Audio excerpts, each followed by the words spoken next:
آپ سوچیں کہ جن لوگوں کا کاروبار یوٹیوب، انسٹاگرام، فیس بک اور دیگر سوشل میڈیا کے پلیٹ فارم سے چلتا ہے، رات ان کے لیے کتنا مسئلہ بنا ہوگا۔ 3 سے 4 گھنٹے کا جو انٹرنیٹ کی بندش اور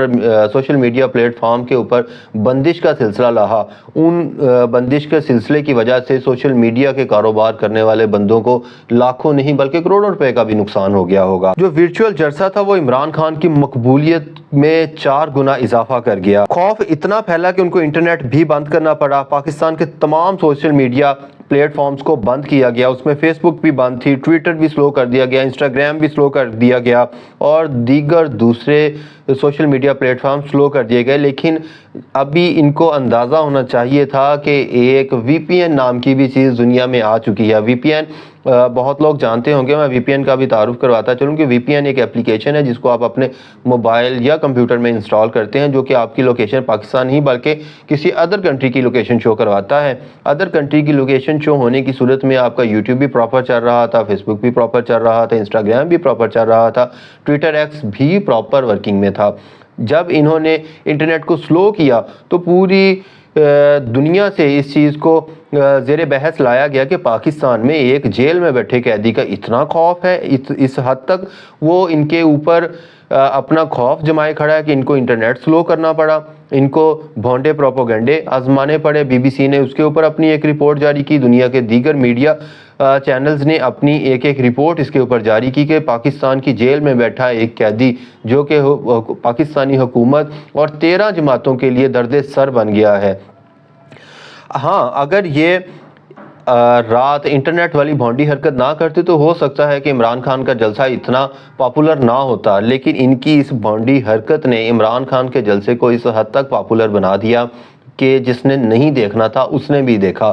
دوران جلسہ میں نون لیگ کے کچھ کارکنان اور رہنماؤں کے ٹویٹس اور ان کی طرف سے آنے والے پیغامات پڑھ رہا تھا، سن رہا تھا کہ یہ جلسہ ناکام ہو گیا۔ تو ٹھیک ہے یار، آپ سمجھتے ہیں کہ اگر یہ جلسہ ناکام ہوا ہے تو آپ اسے بڑا جلسہ کر کے دکھا دیں۔ آپ کے پاس بھی یہ پلیٹ فارم موجود ہے، آپ کے پاس بھی ٹویٹر کے اندر سپیس موجود ہے، آپ وہاں پہ آئیں، اس سے بڑا جلسہ کریں۔ آپ نواز شریف صاحب نے آج تک social media plate form use نہیں کیا کیونکہ ان کو پتہ ہے کہ سوشل میڈیا پلیٹ فارم ان کا پلے گراؤنڈ نہیں ہے۔ ان کا پلے گراؤنڈ اب صرف رائے ونڈ کا حلقہ تو رہ گیا ہوگا، لیکن وہ پاکستان کے دیگر حلقوں سے اپنے لیے جو جگہ تھی وہ ختم کر چکے ہیں۔ اس چیز کا ان کو بخوبی اندازہ ہے، اس لیے تو وہ کہتے پھر رہے ہیں کہ ساڈی گل ہو گئی ہے۔ نواز شریف صاحب آئیں، نون لیگ کے کارکنان آئیں، وہ بھی سوشل میڈیا پلیٹ فارم کے ذریعے اس سے بڑا جلسہ کر کے دکھا دیں۔ ان کو کسی نے روکا تو نہیں ہے، تحریک انصاف والوں نے یا کسی نے اس چیز کے اوپر ان کو کوئی چیلنج تو نہیں کیا، یہ آ کے اس سے بڑا جلسہ کر کے دکھا دیں۔ یہ کبھی بھی نہیں آئیں گے کیونکہ ان کو اچھی طرح سے پتہ ہے اس بات کا کہ یہ کبھی بھی عمران خان کے اس پلے گراؤنڈ میں کھیل کے 1% بھی نہیں جیت سکتے۔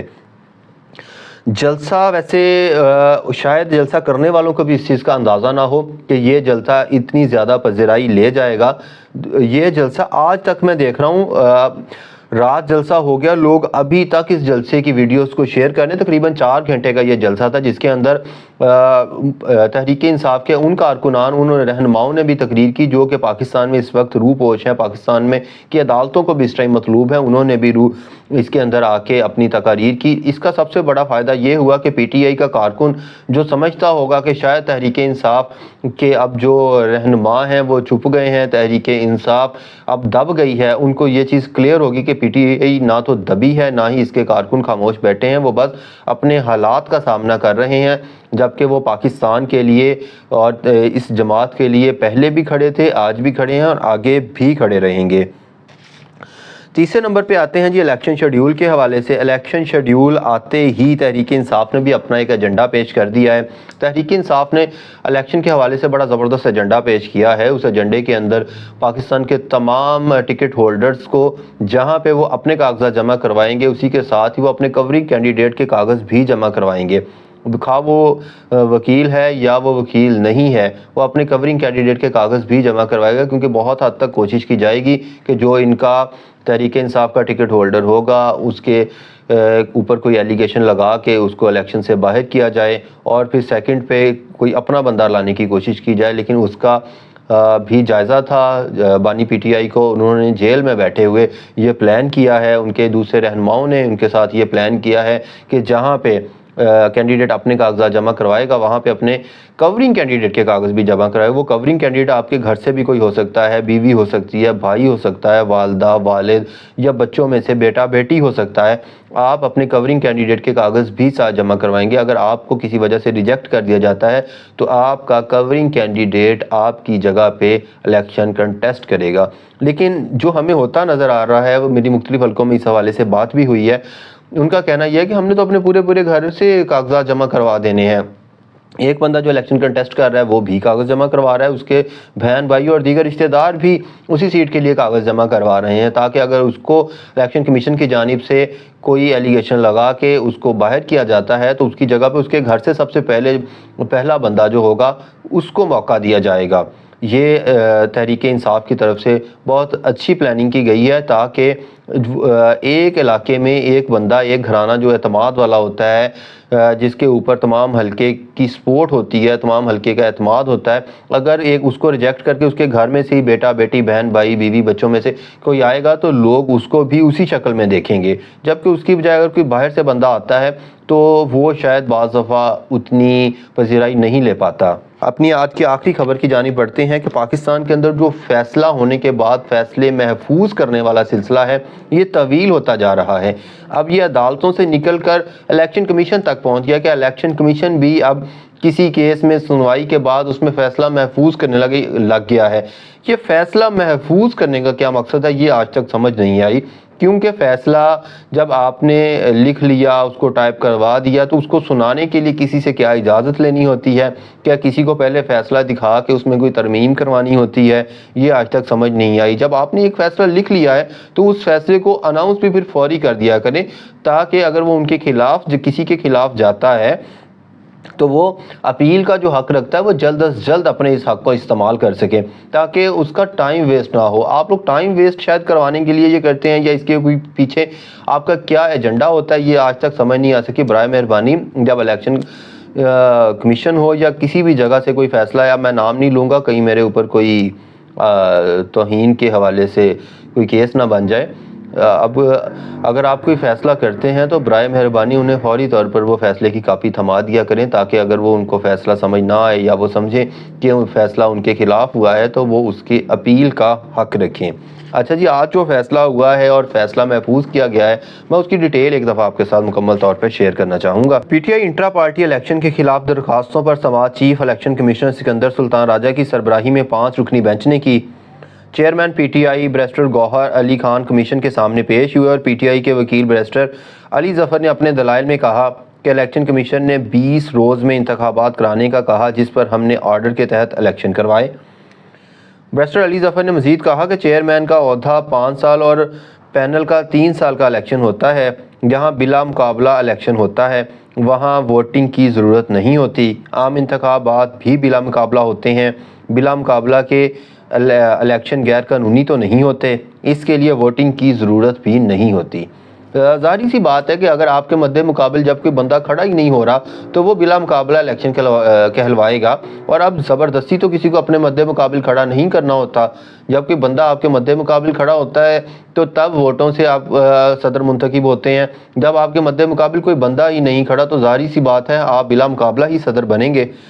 انہوں نے مزید کہا کہ انٹرا پارٹی الیکشن کروانے کا طریقہ کار پاکستان کے آئین, الیکشن ایکٹ اور الیکشن رولز میں درج نہیں ہے. الیکشن ایکٹ میں انٹرا پارٹی الیکشن کروانے کا معاملہ پارٹی پر چھوڑا گیا ہے. ہمارے آئین میں صرف یہ ہے کہ الیکشن خفیہ رائے شماری سے ہو. علی ظفر نے مزید کہا کہ انٹرا پارٹی الیکشن میں الیکشن کمیشن ریگولیٹر نہیں, لہٰذا اس ادارے کے پاس الیکشن تنازع میں نہیں لایا جا سکتا. مزید کہا کہ الیکشن ایکٹ انٹرا پارٹی اور الیکشن اور ممبرشپ کی بات کرتا ہے, ہر کوئی پارٹی ممبر نہیں. ووٹر اور ممبر میں فرق ہے. ممبر وہ ہے جو پارٹی میں شمولیت اختیار کرے, اسے ممبرشپ کارڈ دیا جاتا ہے. لیکن پارٹی کے انٹرا پارٹی الیکشن کے خلاف جن لوگوں نے درخواستیں دی ان میں سے کوئی ایک بھی پارٹی کا ممبر نہیں ہے. الیکشن پر کوئی ناراض ہو کوئی پارٹی کا ممبر نہ ہو تو وہ شکایت نہیں کر سکتا۔ الیکشن کمیشن کا فیصلہ ہے جو پارٹی کا قانونی ممبر نہ ہو وہ اعتراض نہیں کر سکتا۔ چیف الیکشن کمشنر نے بیرسٹر علی ظفر سے مکالمہ کرتے ہوئے کہا کہ آپ کہہ رہے ہیں کہ درخواست گزار پی ٹی آئی کے ممبر نہیں ہیں،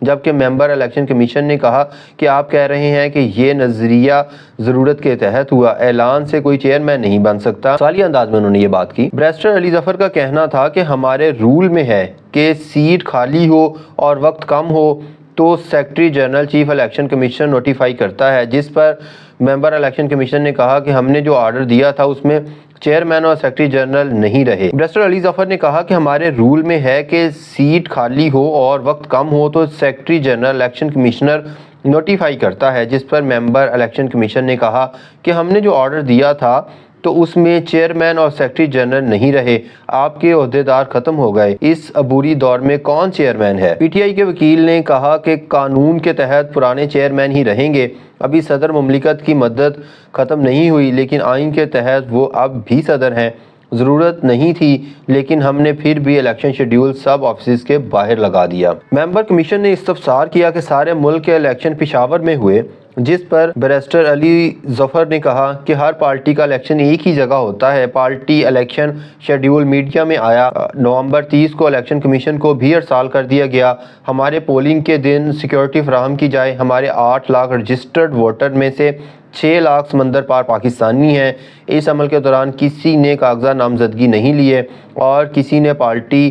چیف الیکشن کمشنر سے رابطہ بھی نہیں کیا، ہم نہیں کہہ سکتے کہ آؤ آ کر الیکشن لڑو، یہ الیکشن لڑنا رضاکارانہ ہوتا ہے۔ اس کا جواب میں چیف الیکشن کمشنر نے بڑی ایک مزاحیہ بات کی، انہوں نے کہا کہ آپ تو اپنے جلسے بھی اب آن لائن رکھتے ہیں، انٹرنیٹ پہ رکھتے ہیں۔ ان کی اس بات کے بعد وہاں پہ جتنے لوگ موجود تھے بڑا کہکا لگا اور یہ بڑی دلچسپ اور انہوں نے منفرد بات کی، کیونکہ تحریک انصاف ہی پاکستان میں واحد ایسی جماعت تھی جنہوں نے آن لائن سسٹم کو متعارف کروایا، انہوں نے سوشل میڈیا پلیٹ فارمز کے ذریعے اپنی عوام میں پذیرائی حاصل کی۔ اچھا جی، اس کے بعد جو آگے بات ہوئی کہ ممبر کمیشن نے استفسار کیا کہ آپ کاغذات نامزدگی کہاں سے مل رہے تھے، جس پر پی ٹی آئی کے وکیل نے کہا کہ ہمارے فارم مرکزی آفس اور باقی آفیسز سے مل رہے تھے، درخواست گزاروں نے اپنی درخواست میں کوئی پینل نہیں لگایا، پورے ملک کو معلوم تھا کہ الیکشن ہو رہا ہے، یہ کوئی چھپا ہوا تو الیکشن نہیں تھا۔ وکیل درخواست گزار عزیز الدین کاکا کھیل نے کہا کہ کوئی الیکشن نہیں ہوا، صرف سلیکشن ہوا ہے، پی T I intra party election کو کالعدم قرار دیا جائے۔ درخواست گزار نے کہا کہ میں چیلنج کرتا ہوں مجھ سے پہلے کوئی اس جماعت میں آیا ہو، میری ممبرشپ سماعت سے ایک دن پہلے ختم کی گئی۔ وکیل شاہ فہد نے کہا کہ میرے موکل پر 9 مئی کی ایف آئی آر آ رہی ہے، شاہ فہد اڈیالہ جیل میں بھی رہے، ان کا جرم تھا کہ پی ٹی آئی کا کارکن ہونا، جس حق سے اب ان کی جماعت انہیں محروم کر رہی ہے، بلا مقابلہ الیکشن کو قبول نہیں کیا جا سکتا۔ ان تمام باتوں کے بعد الیکشن کمیشن نے دونوں طرف سے مکالمات سننے کے بعد جو اس حوالے سے فیصلہ دینا تھا انٹرا پارٹی الیکشن کو قبول کرنا ہے یا نہیں قبول کرنا ہے، درخواست گزار کی بات، شاہ فہد کی بات کو ایکسیپٹ کرنا ہے، یا پی ٹی آئی کے وکیل جو علی ظفر نے اپنے دلائل دیے ہیں ان دلائل کی روشنی میں انہوں نے جو بھی فیصلہ سنانا ہے اس فیصلے کو محفوظ کر لیا گیا ہے۔ اب محفوظ کرنے سے یہ بات سمجھ نہیں آتی کہ ان کا ٹائم کیوں ویسٹ کروایا جا رہا ہے۔ اگر کمیشن خود فیصلہ کرنے کی صلاحیت نہیں رکھتے تو انہوں نے کس سے یہ فیصلہ کس کے مشورے سے کرنا ہے، کس سے پوچھ کے کرنا ہے، یہ ابھی تک کچھ کہا نہیں جا سکتا۔ آپ بھی سمجھ رہے ہیں جو میں کہنا نہیں چاہ رہا۔ اسی کے ساتھ ہی اپنے میزبان محمد ولید ملک کو اجازت دیجیے گا، چینل کو سبسکرائب کیجیے گا، ویڈیو کو شیئر کیجیے گا، لائک ضرور کیجیے گا۔ اللہ حافظ ناصر۔